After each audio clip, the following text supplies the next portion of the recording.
আসসালামু আলাইকুম ওয়া রাহমাতুল্লাহি ওয়া বারাকাতুহু। প্রিয় ভাই ও বোনেরা, আপনারা যারা দেশ এবং দেশের বাইরে থেকে আজকে আমাদের এই ভিডিওটি দেখছেন, আপনাদের সকলকেই শুভেচ্ছা এবং অভিনন্দন জানাচ্ছি। আপনারা ভিডিওতে যে চারাগুলো দেখতে পাচ্ছেন এগুলো হচ্ছে হাইব্রিড খাটো জাতের সুপারি চারা, যেগুলো এই মুহূর্তে বাংলাদেশে আমাদের দেশি সুপারির চারা এবং এটার ভিতরে কিছু তফাৎ আছে। আপনারা হয়তো ভিডিওতে চারার যে গোড়া দেখতে পাচ্ছেন, মানে নিচের যে অংশটুকু, এগুলো দেখে কিন্তু মোটামুটি প্রথম যে একটা বোঝার বিষয় যে আসলে হাইব্রিড চারা এবং হচ্ছে আমাদের দেশি সুপারি চারার মধ্যে যে একটা পার্থক্য, এটা হচ্ছে প্রথম সিমটম।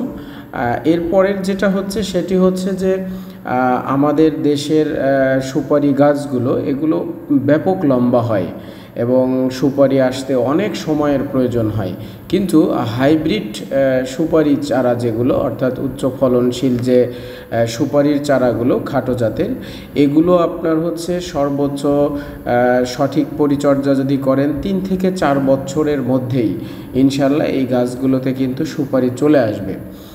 আর এই সুপারির আরও কিছু বৈশিষ্ট্য হচ্ছে, এই সুপারিগুলো হচ্ছে আপনার বছরে 2 বার হারভেস্ট করতে পারবেন, অর্থাৎ আপনার গাছে দেখা গেছে সুপারি থাকতেই কিন্তু সেই গাছে কিন্তু হচ্ছে আবার ফের ফুল চলে আসবে, অর্থাৎ আপনি বছরে 2 বার হারভেস্ট করতে পারবেন। এটা হচ্ছে একটা সুবিধা। আর আরেকটা বিষয় হচ্ছে যে এই সুপারি গাছগুলো প্রায় 35 থেকে 40 বছর পর্যন্ত কিন্তু একটানা একই হারে আমাদেরকে কিন্তু হচ্ছে সুপারি দিবে, অর্থাৎ ফলন দিবে। আর বছরে আপনার প্রায় শুকনো সুপারি কিন্তু 6 থেকে 7 কেজি পরিমাণ হবে, যেটা শুকনা সুপারি, তাহলে ভেজাটা তো আরও বেশি হবে। এখন এই হাইব্রিড সুপারি গাছগুলো লাগানোর কিছু নিয়ম কানুন রয়েছে। তো আপনারা যে কাজটি করবেন সেটি হচ্ছে, যেখানে লাগাবেন, সচরাচর আমাদের দেশি সুপারিগুলো আমরা যেভাবে লাগাই, দেখা যায় অনেক সময় আমরা এমনি শুধু হামেশাই শুধু লেগে দিই। আসলে একটা জিনিস লাগালে সেই গাছের যদি আপনারা পরিচর্যা ঠিকভাবে না করেন, তাহলে কিন্তু আলটিমেটলি সেখান থেকে ভালো ফলন পাওয়া একেবারে বিষয়টা কেমন যেন হয়। তো আপনারা যেখানে লাগাবেন আপনারা সেইখানে গর্ত করে, মানে 2 থেকে 3 ফিট একটু স্কোয়ার করে গর্ত করে, সেখানে সেই গর্তের মাটির সাথে জৈব সার মিশাবেন। আপনারা জৈব সার হচ্ছে আমাদের দেশে যে কেঁচো কম্পোস্ট আছে অথবা গোবর সার, আর অবশ্যই কিন্তু গোবরের ভিতরে যদি আপনারা যারা গোবর সার দিতে চান, অবশ্যই কিন্তু সেই গোবরের মধ্যে কিন্তু মানে গ্যাস থাকা যাবে না, অর্থাৎ ভেজা গোবর হওয়া যাবে না। এর সাথে যদি আপনারা কিছু রাসায়নিক সার দিতে পারেন, যেমন ধরেন ইউরিয়া, টিএসপি, এমপিও, এই জাতীয় কিছু সার আছে, রাসায়নিক সার, এগুলো যদি আপনারা দিতে পারেন তো ভালো, না দিলেও সমস্যা নেই, তবে অবশ্যই জৈব সারগুলো লাগিয়ে দিবেন। আর এগুলো লাগানোর পরে আপনার যদি বৃষ্টির সময় লাগান তাহলে তার পানি দেওয়ার কোনো প্রয়োজন হবে না।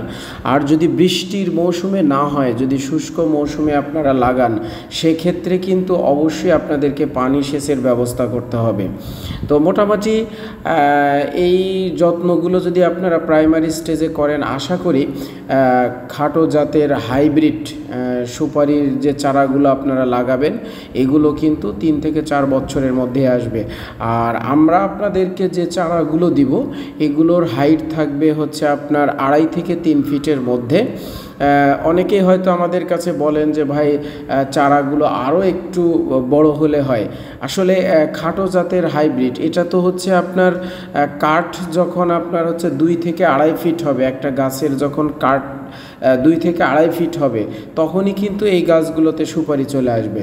তো এখন আপনার এই গাছটা যদি আপনি 5 ফিট গাছই লাগান, তাহলে তো দেখা যাবে যে এটা আর কি হলো আর কি। আর সবচেয়ে বড় কথা হচ্ছে খাটো জাতের হাইব্রিড সুপারি চারা এগুলো আপনার 2.5 থেকে 3 ফিটের মধ্যেই হয়। আমাদের কাছে এর চাইতে বড় এই মুহূর্তে সম্ভব হবে না। এই মুহূর্তে বলতে আমরা সচরাচর এই জাতের মানে এই সাইজের চারাই মূলত আমরা বিক্রি করে থাকি।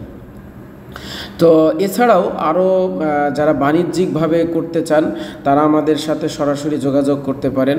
আমাদের স্ক্রিনে দেওয়া যে নাম্বার আছে এই নাম্বারে যোগাযোগ করলে আপনারা কিন্তু আমাদের সাথে পরামর্শ নিতে পারবেন, অথবা আমাদের সরাসরি নার্সারিতে এসে আপনারা কিন্তু আমাদের কাছ থেকে নিতে পারবেন। আপনারা যে ভিডিওতে যে চারাগুলো দেখতে পাচ্ছেন এগুলোর কিন্তু আমরা একেবারে আমাদের কাছে লক্ষ লক্ষ চারা রয়েছে। তো এগুলো আমরা এখান থেকে আবার ফের উঠিয়ে আপনাদেরকে দেই। তো দুই ধরনের চারা হয়, একটা পলি ব্যাগে হয়, অর্থাৎ মানে নার্সারির যে ব্যাগ থাকে সেগুলোতে হয়, আর কতগুলো আছে সরাসরি জমিন থেকে তুলে দেওয়া হয়। অনেকে হয়তো বলেন যে মারা যায়, আসলে গাছ সুপারি চারা মারা যায় না। এটা আপনাদের একটা মানে কি বলবো, এটা একটা বিশ্বাসের একটা ব্যাপার। আপনারা গাছ লাগাবেন, সুন্দরভাবে যত্ন করবেন, অবশ্যই এই গাছ বেঁচে থাকবে। কারণ আমরা তো হুরহামেশা তো প্রচুর পরিমাণে আমরা লাগাচ্ছি, যে আপনারা আমাদের যে দেখতে পাচ্ছেন এটা আমাদের নার্সারিতে আমরা এগুলো স্টক করে রাখি আর কি। গাছের মানে চেহারা দেখলেই কিন্তু বোঝা যাচ্ছে কি পরিমাণ সতেজ। তো এই বিষয়গুলো কিন্তু আপনাদের খেয়াল রাখতে হবে। তো এতক্ষণ যারা দেশ এবং দেশের বাইরে থেকে আমাদের এই আজকের হাইব্রিড খাটো জাতের সুপারির চারার ভিডিওটি দেখলেন, আপনাদের সকলকেই ধন্যবাদ জানাচ্ছি এবং সেই সাথে কৃতজ্ঞতা প্রকাশ করছি। আর পরিশেষে একটি কথা বলবো আপনাদেরকে, আপনারা বেশি বেশি গাছ লাগান এবং পরিবেশ বাঁচান। কারণ গাছ আমাদের বন্ধু, আমরাও গাছের বন্ধু হওয়ার চেষ্টা করি।